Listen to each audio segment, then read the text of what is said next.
예수님이 성령으로 잉태되어서 이 땅에 오셨어요.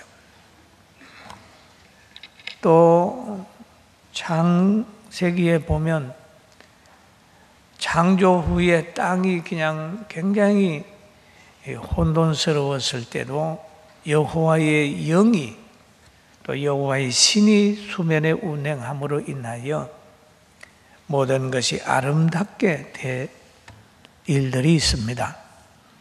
오늘도 여러분 성령의 사람이 되어서 성령이 주는 성품 가지고 성령이 주는 능력 가지고 세상을 이기고 행복해지기를 주님의 이름으로 축원합니다. 지금 많은 사람들이 그럽니다. 메르스 바이러스 때문에 사람들이 많이 모여있는 곳에 가면 안 된다, 그렇게 말합니다마는, 여러분, 우리는 다 하나님 앞에 있고 예배드리기 때문에 예배드리는 것은 바로 하나님의 은혜를 받는 장소고 만병의 의사 되신 주님 앞에 있는 거기 때문에 세상의 모임하고는 전혀 다르다는 걸 알고 예배드리면서 행복해지고 마음 편안하게 가지고 하나님 받으시는 진정과 신령의 예배를 드리게 되기를 주님의 이름으로 축원합니다. 구약 성경에 보면은 바벨론에서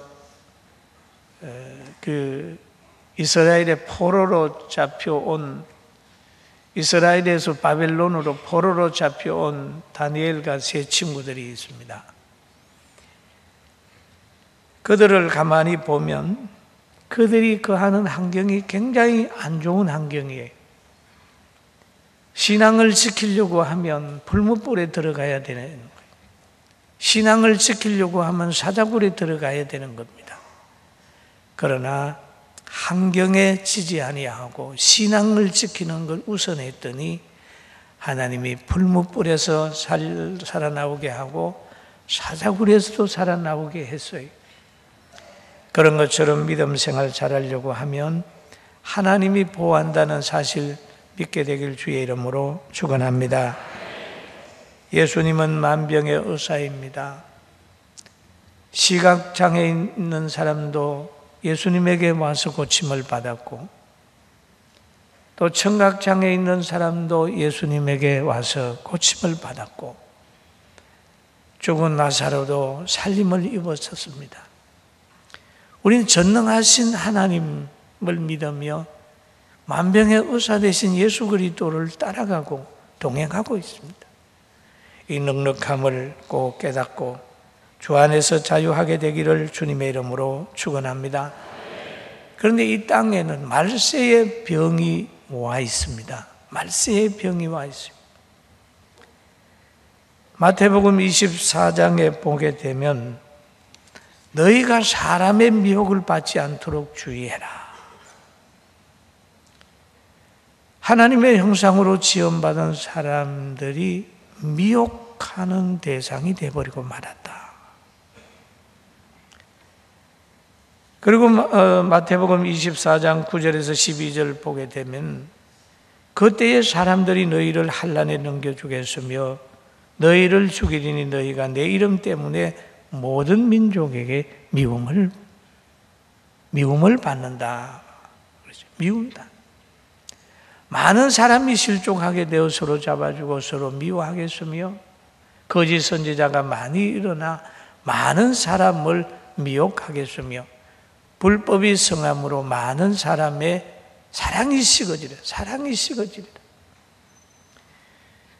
여러분, 사랑이 식어졌다. 한국 사회에 사랑이 식어졌다. 다른 사람에게 부탁하려고 해도 부탁할 사람이 별로 없다. OECD 국가 중에서도 상당히 낮다. 사람들의 마음이 이렇게 여유가 없다. 여러분, 왜 그럴까요? 다시 한번 우리는 물어봐야 됩니다. 당신은 다른 사람이 어려운 일을 당할 때 도와줄 마음이 있나요? 물어보면 나는 없습니다. 당신이 어려움 당할 때에 다른 사람이 당신을 도와주길 바랍니까? 예, 바랍니다. 그러면 안 되잖아요. 다른 사람이 어려운 일을 당할 때 나는 도우려고 하는 마음이 있습니다. 그리고 내가 어려울 때 다른 사람도 나를 도와주기를 바라고 있습니다. 이렇게 두 가지 다 이게 맞아 돌아가야 됩니다. 할렐루야. 그럼 남을 도울 마음이 없는 사람은 자기도 어려운 일 당할 때에 남에게 도움을 요청하지 말아야 됩니다. 하나님이나 또 어떤 조직에 헌신하고 싶지 않는 사람이라면 그 조직의 에너지를 쓸 생각도 하지 말아라. 하나님 앞에 헌신하려고 하고 하나님의 영광을 위해서 죽고자 하는 사람을 보면 하늘의 능력, 하늘의 그 축복을 받아 누리고 불못불에 들어가서라도 하나님의 영광을 생각했던 그들은 위에서 내리는 하나님의 능력을 가지고 불못불에서 살아나왔어요. 오늘 이런 믿음 가지게 되길 주의 이름으로 축원합니다. 그래서 오늘 본문에 보니까 예수님께서 성천하시면서 사랑하는 제자들에게 말씀하시길, 얘들아 예루살렘을 떠나지 말고 하나님이 약속하신 것을 기다리라. 그랬더니 제자들이 그 말대로 기다렸습니다. 그들은 마가의 다락방에 모여서 120문도가 열심히 기도하면서 기다립니다. 성령 부어주기를 바라면서 열심히 기도를 드리고 있었습니다. 그리고 우리가 성령 받기 전에, 구원 받기 전에 우리의 모습은 어떤 모습이냐? 죄와 허물로 죽었던 모습이었다. 에베소서 2장 1절에 말하고 있습니다. 사람이 예수님 밖에서의 처지는 죄와 허물로 죽었던 상태요, 하나님과의 단절을 한 상태요, 사망의 지배 아래 있는 상태였다. 그리고 또 한 가지, 우리가 예수님 밖에 사는 사람들의 모습은 다 하나님으로부터 징계를 받아 있는 상태다. 그러면 하나님께서 사람에게 징계한 부분이 하나 있는데 언어가 혼잡된 것, 이것도 하나님의 징계입니다. 원래는 언어가 하나였습니다. 그런데 바벨탑을 쌓을 때 하나님이 흩어버렸습니다. 언어를 다르게 만들었어요. 노아 홍수 후에 노아의 가정 8명이 이제 이 땅에 거하게 되는 거예요. 다른 사람은 다 죽었습니다. 그래서 창세기 9장 1절에 하나님이 노아와 그 아들들에게 복을 주시며 그들에게 이르시되 생육하고 번성하여 땅에 충만하라. 하나님이 그렇게 복을 주게 되니까 막 이 복을 받았어요. 그들은 한 혈통이요, 마음도 하나요, 또 언어도 하나요, 비전도 하나였어요. 이렇게 돼버리게 되니까 이 에너지를 가지고 바벨탑을 쌓는 거예요. 이제 바벨탑을 쌓아가지고 이제 하늘에 한번 닿게 해야 되겠다. 인간의 타락된 본성을 보는 거죠. 물질이 있으면 명예를 얻고 싶고 권력을 가지고 싶고 또는 힘이 생기면 상대를 굴복시키고 싶고 또 나라가 부강하고 힘이 생기면 옆 나라를 침공해서 전쟁을 일으키잖아요. 그게 자족이 없는 거예요. 축복을 받게 되니까 뭔가 해야 되겠다. 그래서 이들이 하나님이 주시는 복을 가지고 바벨탑을 쌓는 거예요. 바벨탑. 쌓는데 어떤 자세로 쌓습니까? 창세기 11장 4절에 또 말하되 성읍과 탑을 건설하여 그 탑 꼭대기를 하늘에 닿게 하여 우리의 이름을 내고 온 지면에 흩어짐을 면하자 하였더라. 하늘에 닿게 하고 우리의 이름을 내고 흩어짐을 면하자. 하나님께 영광을 돌리는 게 아니라 우리 이름을 내고, 우리가 잘못된 사람들 보면 우리 몇 사람 단합해가지고 우리 좀 뭐 해보자.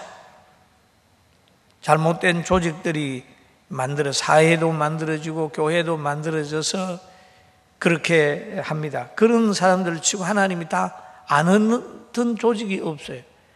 예배드리고 기도하는 그 모든 조직들은 보이면 잘 되는데 모여서 육운동하는 걸 하나님이 다 흩어버리더라고요.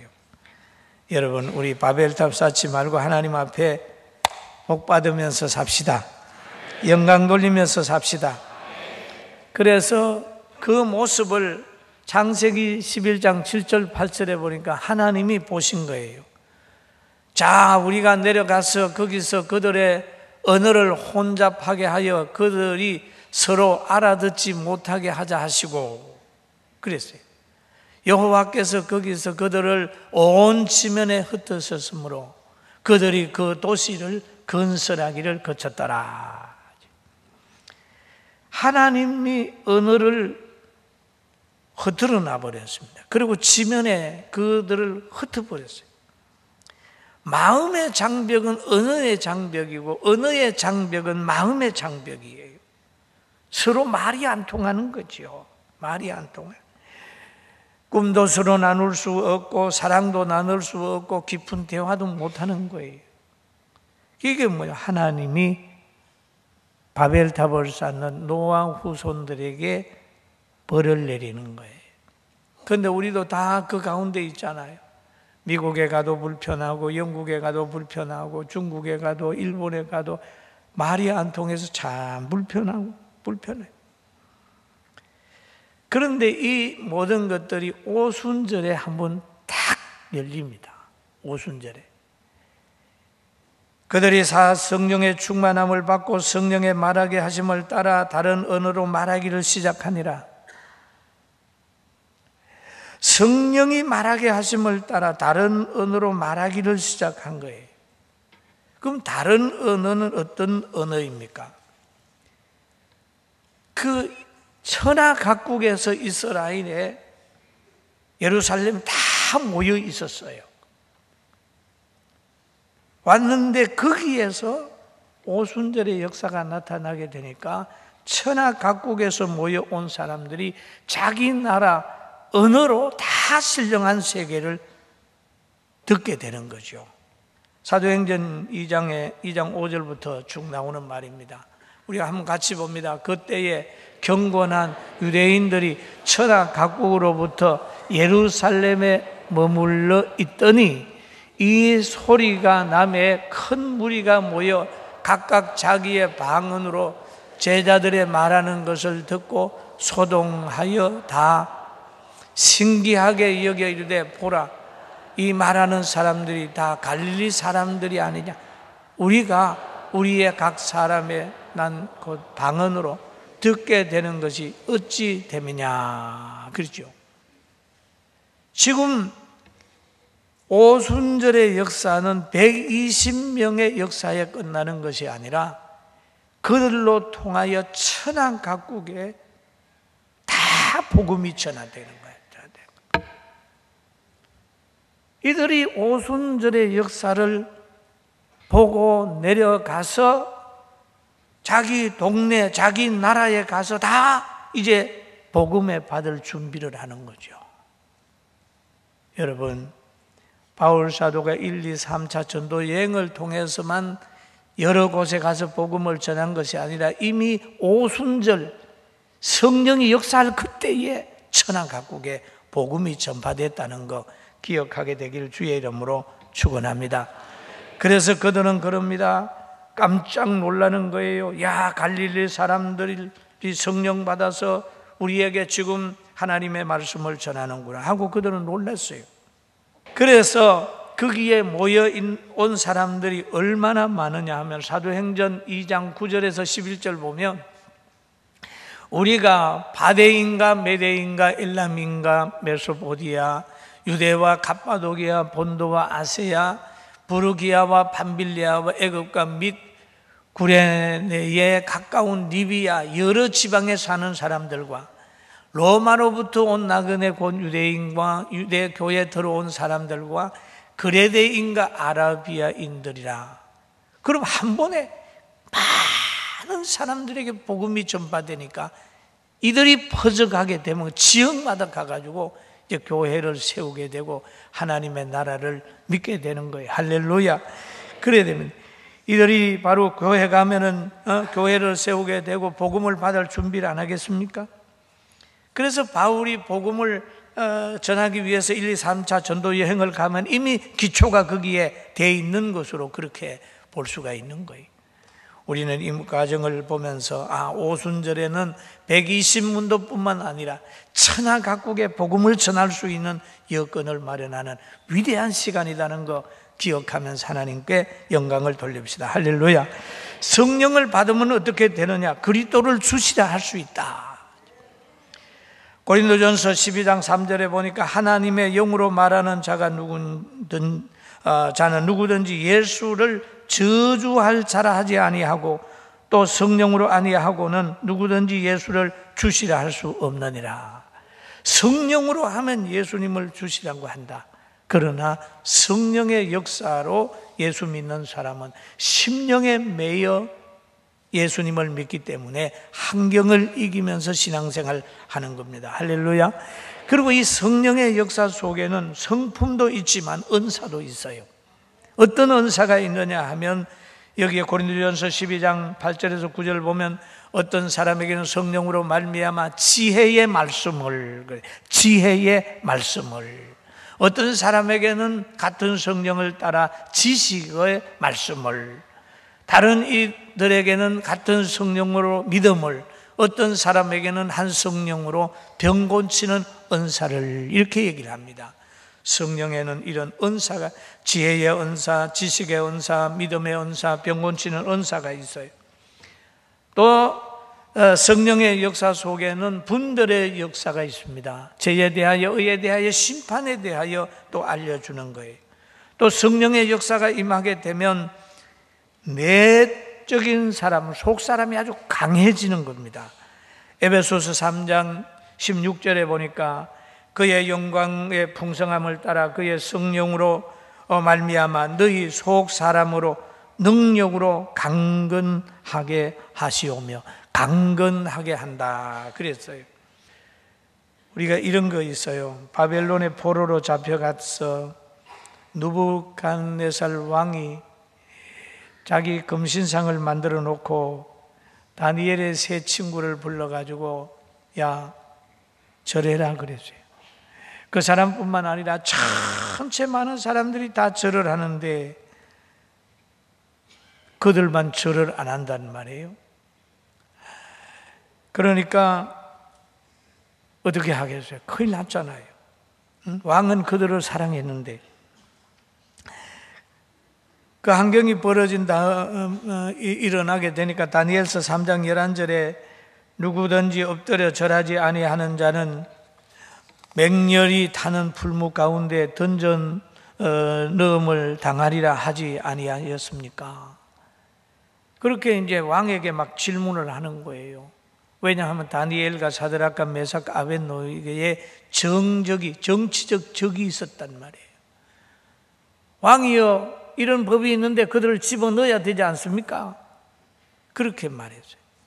그리고 왕도 야 한 기회를 줄게, 나팔을 팡팡 불거든 절해라. 그에 대한 대답이 다니엘서 3장 17절에 나오는데 그 젊은이의 대답이 이렇게 얘기를 하죠. 왕이여 우리가 섬기는 하나님이 계시다면 우리를 맹렬히 타는 풀무 가운데서 능히 건져내시겠고 왕의 손에서도 건져내시리이다. 그렇게 아니하실지라도 왕이여 우리가 왕의 신들을 섬기지도 아니하고 왕이 세우신 금 신상에게 절하지도 아니할 줄을 아옵소서. 참 하나님이 건져내시겠고, 그러야 하지 아니할지라도 왕이여, 당신의 신이나 당신의 신상에 절하지 않겠습니다. 정말 대단하죠. 그랬더니 하나님이 그 믿음대로 풀무불에서 건져내잖아요. 우리가 예수님을 믿으면 병 고치고 축복을 받고 평안이 있는데, 하나님이 그것을 안 주시더라도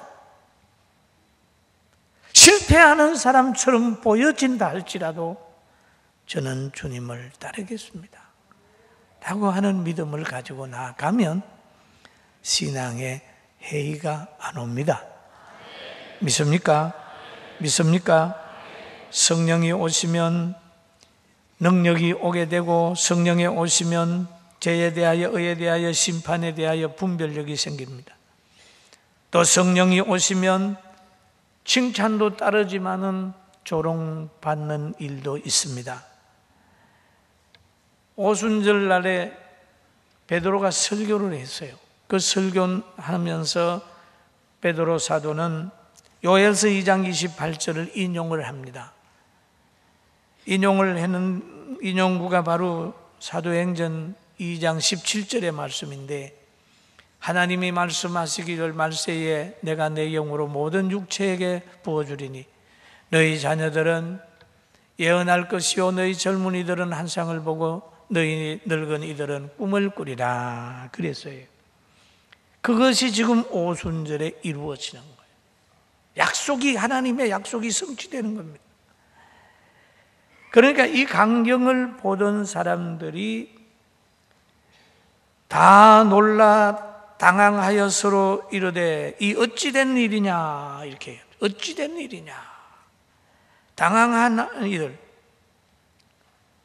이 사람들은 이성적인 사람들이에요. 육에 속한 사람들입니다. 육에 속한 사람들의 특징은 과학적이고 이성적이고 경험적인 것 가지고 사물을 평가를 하게 되는 거예요. 그런데 신비적인 역사 속에는 당황하게 되어 있습니다. 예수님을 부활을 보면서도 더 당황할 뿐더러 예수님이 하시는 일들과 성령의 역사를 보고도 이들은 당황하는 거예요. 예수님이 귀신을 쫓는 것을 보면서도 깜짝 놀라고, 또 바리새인들은 예수님을 귀신의 왕으로 지칭하기도 했어요. 귀신의 왕의 힘을 의지하여 귀신을 쫓아낸다 그랬습니다. 또 오늘 이 성령의 역사를 보고 사도행전 2장 13절에 보면 어떤 이들은 조롱하여, 조롱하여 이르되 그들이 쇠술에 취하였다 하더라. 여러분, 조롱받을 일은 아닌데 조롱하는 거예요. 여러분, 초대교회 당시에 바울 사도가 미움의 사람이 사랑의 사람으로 바꾸어졌어요. 사람을 박해하고 때리고 했던 사람이 예수님을 만난 후에 사랑의 사람으로 바꾸어졌어요. 그래서 가는 곳곳마다 병 고쳐주고, 가는 곳곳마다 복음 전하고, 헌신하고, 교회 개척하고 그렇게 했다니까요. 그런데 바울 사도를 사도행전 26장 24절에 어떻게 평가를 했나요? 바울이, 같이 한번 봅니다. 바울이 이같이 변명하며 베서도가 크게 소리 질러 이르되 바울아 너가 미쳤도다. 내 많은 학문이 너를 미치게 한다 하니. 미쳤대요. 바울아 너가 미쳤도다. 내 많은 학문이 너를 미치게 했다. 여러분, 물질에 미치고 권력에 미치고 예수에 미치고 미쳤다고 하는 소리 듣습니다. 그러나 가장 좋은 것은 예수 그리스도 성령 안에서 예수님께 미쳐 예수님 때문에 박해도 받으면서 예수님을 생각해야 돼. 아무리 억울한 일이 있더라도 예수님 생각하면 극복할 수 있어요. 아무리 아파도 예수님 생각하면 극복할 수 있어요. 십자가 마취도 안 한 상태에서 십자가에서 양손과 양발에 쇠못을 박히고 죽어가는 예수님처럼 더 아팠겠느냐? 그리고 사람에게 침뱉음을 당하고 벌거벗긴 상태에서 십자가에 달려있는 것, 그거보다 더 낮아질 수 있겠느냐? 여러분, 예수님 생각하고 성령의 사람이 되어서 그리스도인의 자존감을 회복하게 되기를 주님의 이름으로 축원합니다. 마지막으로 유다서 17장 19절에 보면 사랑하는 자들아 라는 말이 나와요. 너희가 우리 주 예수 그리스도의 사도들의 미리 한 말을 기억하라. 미리 한 말을 기억하라. 그들이 너희에게 말하기를 마지막 때가 자기의 경건하지 않은 정욕대로 행하며 조롱하는 자들이 있으리라 하였나니 이 사람들은 분열을 일으키는 자며 육지에 속한 자며 성령이 없는 자니라. 성령이 없는 자들은 분열하는 사람, 가정을 분열시키고 가정을 파괴시키고 서로 간에 이간을 시키는 사람들, 그리고 믿는 사람들을 조롱하고 그리고 세상을 이상하게 만들어버리는 이런 사람의 반열에 서지 말고 여러분 성령을 받아서 하나님 앞에 바로 서갑시다. 할렐루야. 사랑하는 성도 여러분, 이제 세상에 어떤 일을 한다 할지라도 여러분은 하나님 말씀 붙들고 신령한 가족의 아름다운 그런 모습으로 승리하며 살기를 주의 이름으로 축원합니다.